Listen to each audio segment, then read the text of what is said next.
Have you ever truly watched what unfolds when you simply stop responding? A silence settles over you, and then the room shifts. They grow restless. They start calling. They start chasing. Carl Jung once whispered to the world, "When you withdraw, everything changes." And he was right. It does. You're not just tired, not in the way sleep fixes. You're tired in your bones, in the marrow of your soul. Tired of being everything to everyone. On call, on demand, always replying, always saying yes, even when every fiber of you is screaming no. Somewhere along the way, you were taught that being available makes you worthy, that constant presence equals love. But let me ask you, if you disappeared for a while, not the version of you that fixes, patches, and pleases, but the real you, who would come looking? Carl Jung understood what the world chooses to forget: every forced yes, every anxious reaction, every endless explanation.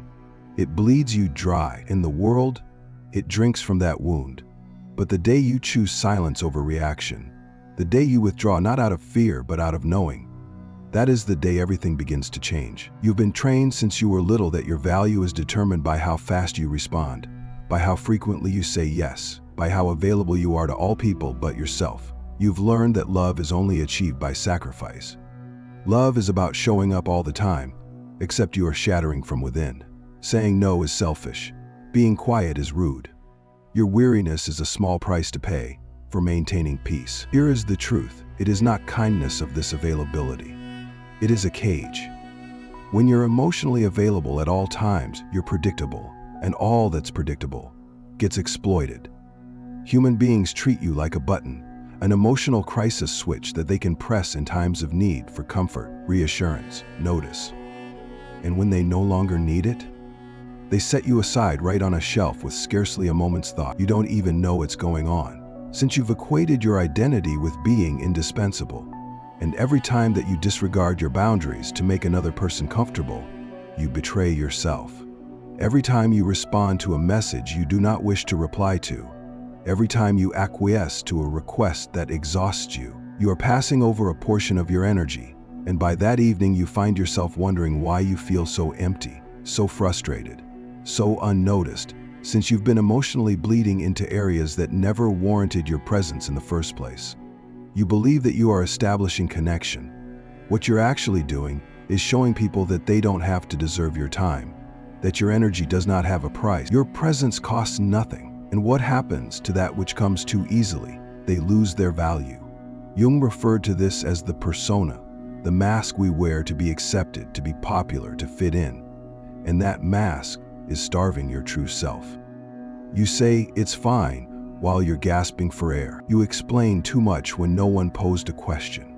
You linger in relationships, in spaces, in conversations that exhaust you, just so you don't seem rude or egotistical. Being too present, however, isn't generosity. It's abandoning yourself. And the world does not thank you for it. It forgets about you after you no longer serve a purpose. So now, stop and ask yourself, who does truly deserve your energy, your time, your listening?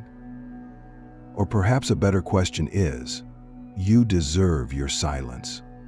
Because your peace, your energy, your presence aren't limitless, and the second you begin acting like they are, all starts to change. Something will happen when you stop reacting, not justifying, not defending, not explaining, just silence.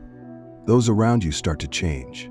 Some of them become anxious, some get irritable, some vanish completely. And there, in that space, you begin to recognize the truth. They were not drawn to you, they were drawn to your responses. They were not attracted to your nature, it was based on your availability. When you are always there, there is no need for people to think, don't need to change. They can remain emotionally lazy because you're doing all the lifting. So when you pull away, when you step aside, not in spite, but in awareness, you disrupt that pattern. And then suddenly, everything changes. You are no longer predictable, no longer manipulatable, no longer on demand. And for all who depended on controlling you by your response, that is frightful, because now that they must confront themselves. He referred to this as the power of individuation, the process of becoming whole, complete, unshakable. And it starts the moment you stop allowing others to define you based on how accessible you are. When you make yourself scarce, you become potent. Not because you are being mysterious, but because you are taking back your energy, your clarity, your center. It's not revenge, it's not running off or ghosting. It is about presence over performance, control over people-pleasing. It's understanding that your silence can be louder than any apology. And it states, I don't owe you access to me, because genuine strength does not reside in speaking loudly. It's from being able to quietly walk away. Have others describe you as cold, distant, changed. Make them question why you're no longer behaving like you normally do. That confusion, that frustration. That's their illusion of control disintegrating. And in that moment, you'll sense something new stir inside you, a clarity that does not require explanation. Once you stop being everywhere for everyone, you finally have space to be with yourself. And in that quietness, the true transformation starts. Amidst a world addicted to noise, silence becomes a form of resistance. We all want to be heard, to win, to have the last word, to explain, defend, persuade, prove. But few understand that there is immense strength in not speaking, not out of fear, but out of mastery. Silence isn't weakness, it's strategy. Jung didn't see silence as emptiness, but as fertile ground where change and transformation take root. When you quiet your words, you begin to hear, not just the world around you, but the world within. And eventually, you hear the voice you've silenced the longest, your own. Because silence doesn't just show you the world, it reveals you. The longer you observe without reacting, the clearer the patterns become. You see the manipulation, the deflections, the cycles, the games you didn't know you were playing. And that's the truth. Some fear your silence more than your anger. Because when you say nothing, they have nothing to work with. No reaction to spin. No apology to manipulate, no emotional cue to hijack, just presence. And that stillness terrifies those who thrive on your chaos. They get nervous when they can't provoke you, when your energy becomes a door they can't unlock, because silence steals the story from their hands. When you speak, they still hold the script, but when you don't, they lose the play entirely. You're no longer an actor, you're the director. And that quiet shift in power, it doesn't need to be loud, it doesn't need to be explained, it just needs to exist. Silence isn't absence, it's sovereignty. It's choosing not to step into storms that aren't yours. It's walking away, not from fear, but from clarity. That's emotional maturity. Picking peace over pride, silence over spectacle, your energy over empty battles. Yes, some will misread your silence. They'll call it cold, arrogant, distant. But that's only because your absence exposes how much they depended on your imbalance to feel in control. So let them misinterpret you. Let them label you. Let them whisper and question and complain. You don't owe anyone an explanation for guarding your peace, because the strongest version of you doesn't react. It observes. It chooses. It protects its energy like something sacred. And when your silence comes from clarity, not fear, it doesn't waver. It becomes power. It becomes peace. It becomes your superpower. It feels like loss at first. The silence you once longed for now feels heavy, oppressive, even hollow, loud in its own unfamiliar way. You wonder if you're doing the right thing, if you've become cold, if you're pushing people away, or maybe, just maybe, finally pulling yourself closer. But slowly, something begins to shift.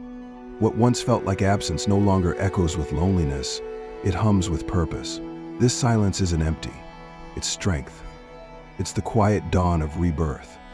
You stop deceiving yourself just to keep others near, and something sacred comes home to you.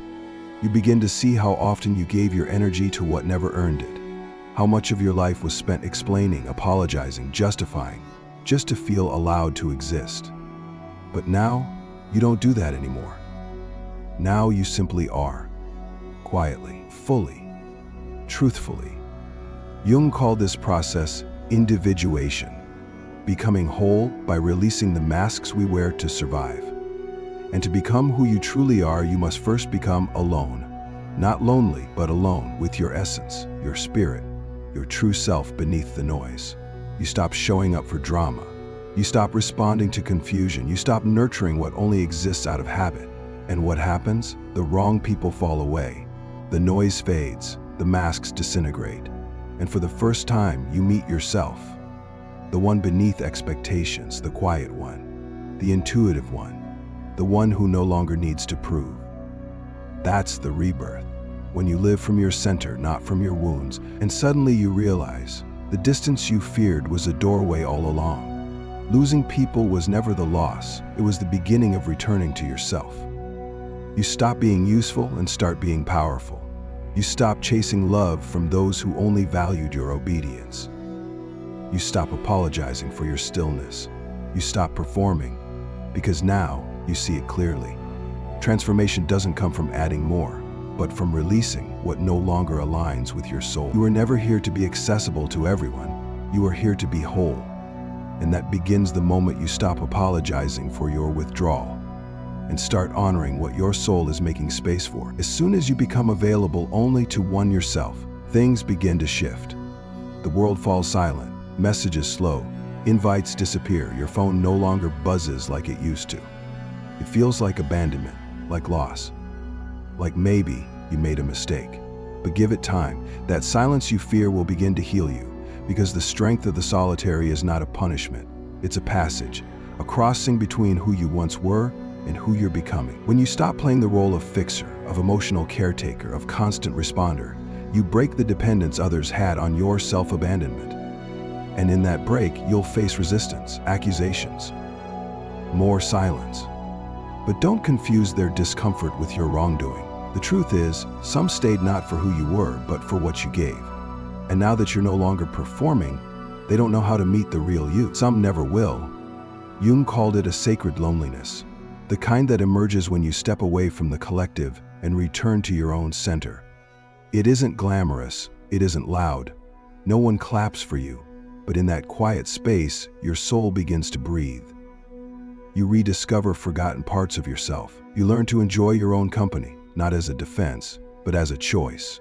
You stop fearing silence, you become it, and in that stillness your deepest truth emerges, that you never had to be endlessly available to be loved, that your peace is more valuable than another's approval, that boundaries aren't selfish, they're sacred, and that being misunderstood is a small price to pay for being free. Because when you stop showing up for everyone else, you begin showing up for yourself. You stop chasing, you start attracting, you stop begging, you start choosing. And yes, your circle may shrink, but now you're surrounded not by those who need your constant presence, but by those who cherish you, however rarely you appear.